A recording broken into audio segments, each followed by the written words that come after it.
Internet, my name is Hazel from Hazelnuttygames. It's almost Saturday, so welcome to vlog time. I did not realize that it was Friday today until like 11 in the morning. I was just going about my day. I thought it was like Thursday or Tuesday or Wednesday. I don't know. I like something on Twitter said that it was Friday, and it was like no, and then I looked and I was like, oh, okay, I got some stuff to do. So almost Saturday. This week went by really quickly for me, and a couple of things happened. So this was the week of the Highmaul launch. We got on Tuesday normal and heroic, I believe, difficulties opened up for Highmaul, which is the first raid, of course, in Warlords, and our guild did not raid on Tuesday, which is a good thing, because apparently, well, not apparently, actually, on Tuesday the servers were just, there was some problems. Like, the maintenance took, like, I spent pretty much the whole day waiting for maintenance to end, because it was supposed to be a normal maintenance that ended at 11 a.m. Pacific, and then it extended to 1, and then it extended to 3, and then my particular server didn't end up coming up until like 4:30 in the afternoon.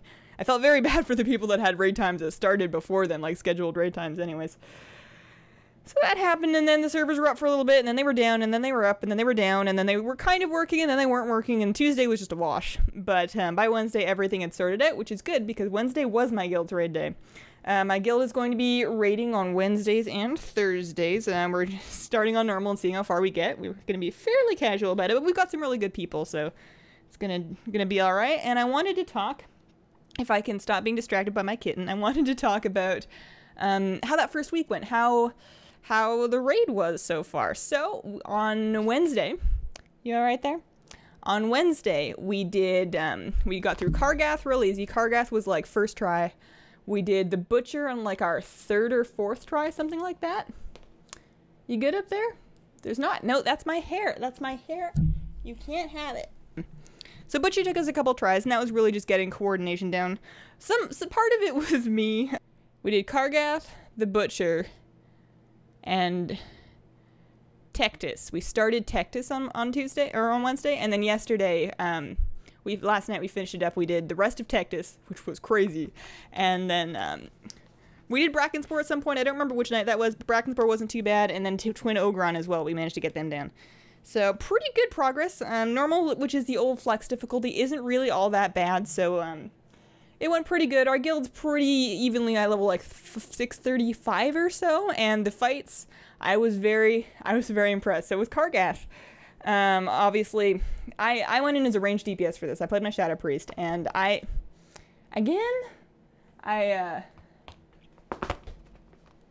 just let her finish. No, I won't. Kitty. Kitty. Oh, monkey. So I was reading Kargath Blade Fist guides before the raid started. I did a bunch of research on all of the bosses I figured we'd get to, because I wanted to be prepared, and it sounded like a nightmare. It was like there's knockbacks, and there's whirlwinds, and there's people throwing bombs in, and there's poison, and there's tiger pits, and there's knockback into the tiger pits, and I was very concerned. Turns out it's not that bad. I was really worried about knockbacks from unknown directions that may or may not knock me into tiger pits. Not really a problem. I only got knocked back once. It wasn't very far, and it wasn't anywhere close to the direction of a pit. So Kargath, I found, was a very fun fight. I managed to, as a Shadow Priest, pull some pretty good numbers, because it's one of those things where single target and I can just pretty much stand and nuke him down. I was not on a team that went into the stands, so I was able to just kind of like hang out in a spot, occasionally kite him through the fire thing, and then I was like good. So Kargath was super fun. The Butcher was pretty fun. He was very simple, and simple in a kind of a complicated way. When we were explaining things, explaining how to execute like this one mechanic that he has, it sounded way more complicated than it needed to be. But once we figured it out, it went pretty easily, and I feel like that's not a boss that'll give us trouble in the future. And then Brackenspore was crazy. As a Shadow Priest in Brackenspore, basically I'm trying to keep up my single target nuke on the boss, and then there's like a bajillion ads, and I'm trying to dot up all of these ads, and the first time I went through it, I didn't have nameplates up. I'd forgotten that I turned off names for a video that I'd made earlier that day, so I'm trying to keep track of all my dots in like 6 targets with no nameplates, and there's moss, and there's mushrooms, and some good mushrooms, and oh, it's fun. It was a fun fight. Tectis was just insane. Tectis was just the craziest thing I've ever done. It's very fun again, and I think it'll be more fun now that we know what we're doing, but oh my gosh, going into Tectis, I can imagine like pugs, like full pugs trying to pug Tectis. Oh dear. Twin Ogron was pretty fun, and again, fairly simple for somebody like a ranged DPS. We ended up stopping on Korak, because, or however you're supposed to say his name, because we only had 2 magic DPS in the whole raid, and I was one of them. And we had troubles getting a shield down in a reasonable time. But to sum up, Highmaul is super fun. If you don't have a guild, I would encourage you to try to find like a good pug. Like obviously read up on your strategy. Find one with using voice chat or vent or TeamSpeak or whatever. And I would encourage you to try it out because it looks great. LFR is going to be released next week, and I think that drops 640 stuff. So that should help people continue to gear up for it. And I'm good with the A+. There's a couple of fights that I don't really get yet, but I just need to spend more time in there, and it feels so good to be raiding again. Now, one thing I will say about the raiding is that Wednesday raid night conflicts with my stream schedule. I cannot stream on Wednesday nights at the same time anymore, so I'm going to try and figure something else. Right now, I'm kind of thinking like a Wednesday morning stream instead, like we can just do some Hearthstone with some tea or something, but I will let you know when I know more about that. I'll tweet about it. We'll tweet. So... yeah, Highmaul good, A+. Game of Thrones game is out. I talked about wanting to play this. I still want to play it, but right now with like the holidays and everything that's going on right now with the immigration, I do not have extra cash. It would be very irresponsible of me to buy this right now. So I'm going to hold off on it for now. I'm not going to wait like forever until there's a Steam sale. I'm just going to wait until it makes more sense for me to pick something like that up. And then once I get it, we're going to play through the whole thing. It's going to be great. And it's just going to be a little bit, and that's okay. In pet battle stuff, I finished the Pets vs. Pests guide. It is very hard to say the word pests out loud. I don't like it, and I'm glad I'm done.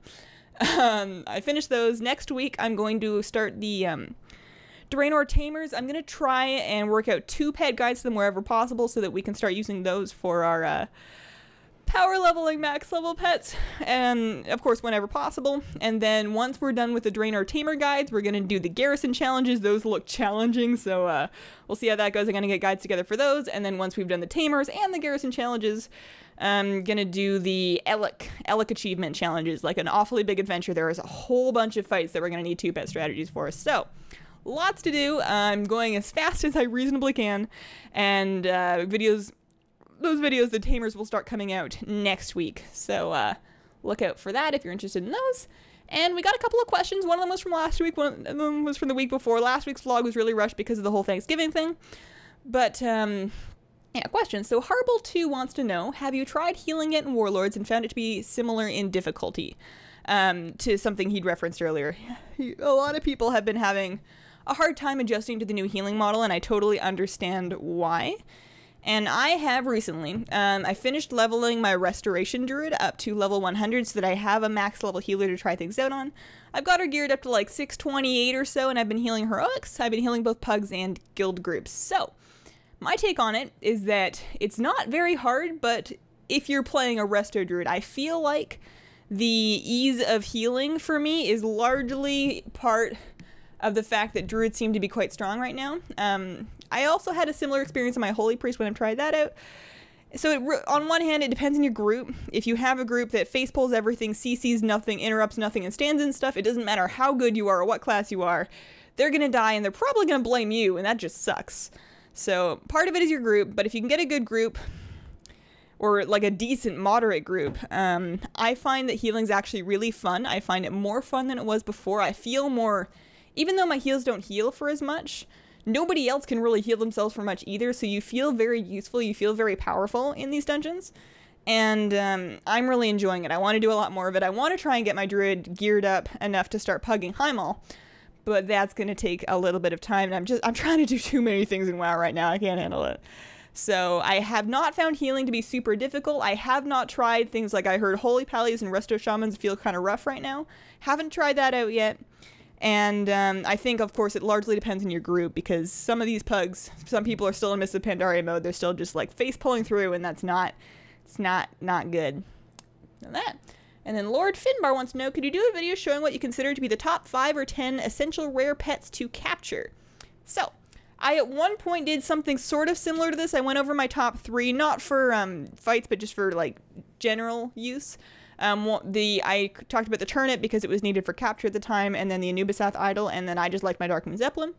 I'm going to look into doing a more in-depth and up-to-date version of that, but I want to finish the Draenor guides first, because of course if there's any recurring themes while we're making those 2 pet guides for the Draenor Tamers and the Garrison challenges, and that's something we're going to want to take into account when making like a top 5 or top 10 list.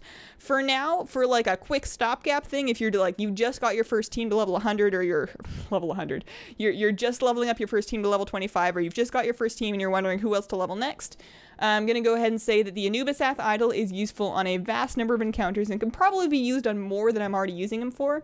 He has a deflection, which is very good. Of course, that's going to save you from dives. It's going to save you from liftoffs. It's going to save you from, like, Call of Darknesses and all sorts of, like, big, boomy stuff that you can predict. So he's got that. He's got Stone Skin, which will basically make him immune to any kind of swarm type attack, which is great. And then now, especially because Crush has a 100% hit chance, and he heals himself when he does it, he's just a tank. He's not going to burst anything down super fast unless he's extra effective against it, like it's a Dragonkin. But he can take most things. So Anubisath Idol, if you don't have him leveled up, you want to get him leveled up. If you don't have one, buy one or go run AQ. The Zandalari, Ankle Render, or Knee Biter, they're interchangeable. They've got the same movesets. Those are indispensable against any fight where you're fighting a big critter. Gnawface, for example, in the Garrison fights. Any pet tamer critter is going to get just demolished by it. And then, of course, the Beasts of Fable, if you end up doing those, a bunch of those are critters, and they're pretty much all countered by the Zandalar Ankle Render. You put up Black Claw, you go hunting party, and you're done. So, Ankle Render, Knee Biter, and then Creminius is just a really strong pet that's got some really strong moves if you're looking for a third one to round that out, and those should get you started. After you've got those, I would start picking, like, just strong pets that you happen to have in each elemental category, because you want to make sure you can counter everything. If you end up with one pet in each elemental category, you can take on pretty much any fight you want. It just won't be necessarily as efficient as having the right ones, but it's definitely a good place to start. Did that make sense? Sometimes I'm halfway through a sentence or halfway through like a mental paragraph, and I don't really remember what was earlier in it, and sometimes I'm concerned that I'm just repeating myself, but I think we made sense. My puppy's being real cute, all cuddly on the bed.